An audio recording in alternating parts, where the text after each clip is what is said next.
Samantala, naglabas ng bagong panuntunan ang Metropolitan Waterworks and Sewerage System Regulatory Office hinggil sa pagtutol sa linya ng tubig. Una, papayagan ng mga water concessionaire na mamutol ng tubig kapag weekends maliban kung mahal na araw, dasperas at sa araw ng Pasko at Bagong Taon. Hanggang alas 6 ng gabi, maaaring gawin ang pagputol ng tubig. Magkatatanggap lamang ng disconnection notice kung hindi nabayaran ng tubig ng 2 buwan at tanging sa may-ari ng account maaaring isilbi ang disconnection notice. Dagdag pa ni MWSS RO Chief at Regulatory Attorney Patrick T.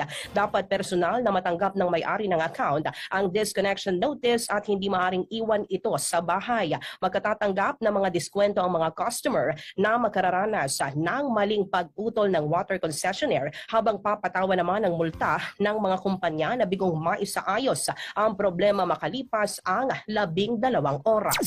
Newsline.